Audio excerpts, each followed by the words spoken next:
Hi friends, எல்லோருக்கும் வணக்கம். எல்லோரும் எப்படி இருக்கீங்க? நல்லா இருக்கீங்களா? இன்றைக்கி அந்த கதையோட அடுத்த பகுதி தான் பார்க்க போகிறோம். அதுக்கு முன்னாடி நீங்கள் செய்ய வேண்டிய விஷயம் என்ன அப்படின்னு கேட்டிங்கன்னா, மறக்காமல் நம்ம சேனலை சப்ஸ்கிரைப் பண்ணிக்கோங்க. கீழே இருக்க பெல் பட்டனையும் கிளிக் பண்ணுங்கள். அப்போ தான் நான் போடுற வீடியோஸ் எல்லாமே உடனுக்குடனே உங்களுக்கு நோட்டிஃபிகேஷன் வரும். ஸோ மறக்காமல் சேனலை சப்ஸ்கிரைப் பண்ணிவிட்டு வீடியோ பாருங்கள் ஃப்ரெண்ட்ஸ். வாங்க நம்ம கதைக்குள்ளே போகலாம். அடுத்த ஒரு நாள்லேயே எனக்கு இது மாதிரி அந்த ஆர்டர் போட்ட அந்த பொருள் வந்துடுச்சு. இருந்தாலும் எங்கள் மாமியார்கிட்ட நான் சர்ப்ரைஸாக கொடுக்கல. ஏன்னா அவங்க கல்யாண நாள் அன்னைக்கு நம்ம கொடுத்துக்கலாம் அப்படின்னு சொல்லிட்டு நான் கொடுக்கவே இல்லை. ஞாபகார்த்தமாகவே வச்சுருந்தேன் அப்படின்னு சொல்லலாம். அதுக்காக நம்ம ஞாபகார்த்தமாக வச்சுருக்கணுங்கிறதுக்காக ஒரு சில விஷயங்களை நான் பத்திரப்படுத்தி வச்சுருக்கிறதுக்கான காரணங்களும் இருக்குது. அதை நம்ம எடுத்துக்கிட்டு அடுத்தடுத்த இதை நோக்கி நம்ம போயிட்டுருக்கோம் அப்படிங்கிறது தான் எனக்கு ஒரு விஷயமா இருந்துச்சு. சரி பார்க்கலாம், சில விஷயங்களை நம்ம முன்னெச்சரிக்கையாக பண்ணிக்கிறது தான் நல்லது அப்படின்னு சொல்லிட்டு நான் இது பண்ணேன். அடுத்த ஒரு விஷயத்துக்கு சில சமயத்தில் நம்ம ஒரு சர்ப்ரைஸாக கொடுக்கணும்னு நினைக்கிறப்போ அதை குறை சொல்கிறதுக்குன்னே ஒரு சில பேர் இருப்பாங்க. அதுலேயும் என் ஹஸ்பண்ட் நான் அவங்களுக்காக இந்த தடவை அவங்களுக்கு ஒரு எண்ணெய் இது பண்ணியிருந்தாங்க. அதை இவர் என்ன சொன்னாருன்னா, "நீ என்னதான் வாங்கி குடுத்தாலும், எங்க அம்மா நீ இது பண்றதுக்கு இது பண்ணுவாங்களா?" அப்படி இப்படின்னு ஒரு மாதிரி பேசினாரு. நான் அதுக்கு சொன்னேன், "இது மாரி ஏன் இப்படியெல்லாம் நீங்க இது பண்றீங்க? நான் அன்பா தானே அவங்களுக்கு ஒரு விஷயத்த வாங்கி குடுக்கணும், பண்ணணும்னு நெனைக்கிறேன்."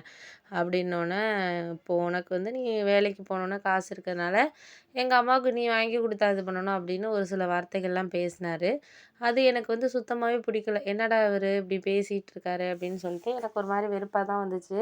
இருந்தாலும் இவரு பேசுறத பேசிட்டு போறாரு. இவருக்கு பேசுறது எப்போதும் பேசுறது தானே. நான் அவங்க மேல ஒரு பாசமா இருந்தாலும் சிலப்போ கோவம் வரப்ப பேச செய்றது தான்.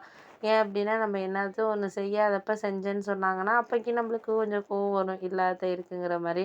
அப்படி இருக்கிறதுனால எல்லாருக்கும் எல்லாரையும் பிடிக்காது. ஒரு சில நேரங்கள்ல கோவம் வர நேரங்கள்ல நான் பேசுறது உண்டு. அத இவங்க மனசுல வச்சுக்கிட்டு நம்ம அன்பா இருக்கிறப்ப யாரா இருந்தாலும், எந்த உறவா இருந்தாலுமே சரி, நம்ம கொஞ்சம் கோவமா அவங்க மேல ஏதாச்சும் ஒரு வெறுப்போட இருக்கிறப்போ நம்மளுக்கு கொஞ்சம் பிடிக்காது அந்த நேரத்துல. அந்த நேரத்துல நம்ம கொஞ்சம் கவலையா இது பண்ணிட்டு இருப்போம். இதே பிடிச்ச நேரத்துல ஓரளவு நல்லாவே இது பண்ணுவோம். அதுதான் நம்மளுக்கு மனுஷங்களுக்கு உள்ள ஒரு இயல்பே ஒரு அந்த மாரியான ஒரு இதுதான். அத புரிஞ்சுக்காம இவர் எப்படின்னா, நான் முன்னாடி பேசின விஷயத்தையே சொல்லி காமிப்பாரு. அத அப்ப அந்த டைம்ல எனக்கு பிடிக்காது. "என்னடா இது?" அப்படிங்கிற மாதிரி. அத நம்ம எடுத்துக்கிட்டு போணும்னா, அதே மாரி இப்ப நானா இருக்கட்டும், இல்ல மத்தவங்க யாரா இருந்தாலுமே, அது ஒரு சில நேரங்கள்ல பிடிக்கும், பிடிக்காம இருக்கும். அந்த நேரத்துல நம்ம ஒரு சந்தோஷமா ஒரு விஷயத்த எடுத்துக்கிட்டு போறதுக்கான இதுங்கிறது நம்மளுக்கு இல்ல. அப்படிங்கிறது தான் எனக்கு ஒரு விஷயமா தோணிக்கிட்டு இருந்துச்சு. அப்புறம் ஒரு 2, 3 நாளைக்கு அப்புறம் அந்த அவங்களுக்கு க அந்த நாள் வர்றப்போ நான் அவங்களுக்கு குடுத்தேன். ஏன்னா ரொம்ப நாளா அந்த எண்ணெய் வாங்கி எனக்கு கேட்டுட்டு இருந்தாங்க. அது ரேட் ரொம்ப அதிகங்கிறனால, எல்லா இடங்கள்லயும் கிடைக்காது. யாரோ ஒருத்தவங்க சொன்னாங்கம்மா அப்படிங்கிற மாதிரி எனக்கு சொல்லிக்கிட்டு இருந்தாங்க. அதனால அந்த எண்ணெய வாங்கி நான் தடவுனதுக்கப்புறம் கொஞ்சம் சரியாயிடுச்சு எங்க அக்காவுக்கெல்லாம்.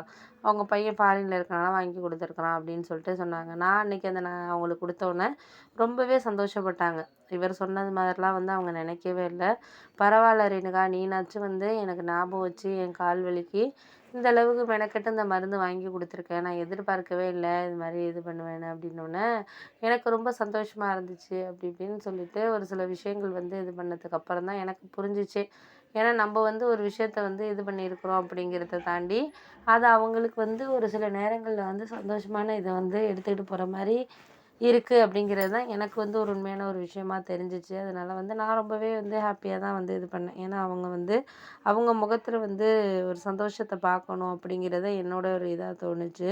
அதனால நான் அந்த விஷயத்த கொஞ்சம் சரியாவும் எடுத்துக்கிட்டேன். ஏன்னா நம்ம ஒரு சில நேரங்கள்ல கரெக்டான வேலை நம்ம எடுத்துட்டு போறது தான் நம்மளுக்கு நம்ம செய்யக்கூடிய ஒரு முறையான ஒரு விஷயமா நான் பார்த்தேன் அப்படின்னு சொல்லலாம்.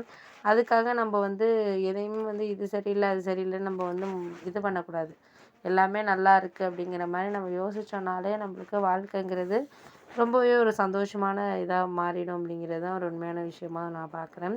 அதனால 2, 3 நாளைக்கு அப்புறம் அவங்களே சொன்னாங்க, "பரவால்ல ரேணுகா, என் பொண்ணு கூட எனக்கு ஒரு அக்கறையா நான் 2, 3 தடவ கேட்டேன். அதெல்லாம் எங்கம்மா கிடைக்க போகுது, பண்ண போகுதுன்னு சொல்லிட்டு சொன்னா. இன்னைக்கு நீ எனக்கு வந்து வாங்கி கொடுத்தது ரொம்பவே சந்தோஷமாக மனநிறைவாக இருக்கணுன்னே என் ஹஸ்பண்டால் எதுவுமே பேச முடியல. கொஞ்ச நேரம் அப்படியே அமைதியாகவே இருந்தார். என்னடா இது அப்படிங்கிற மாதிரி ரொம்பவே அமைதியாக இருந்தார்.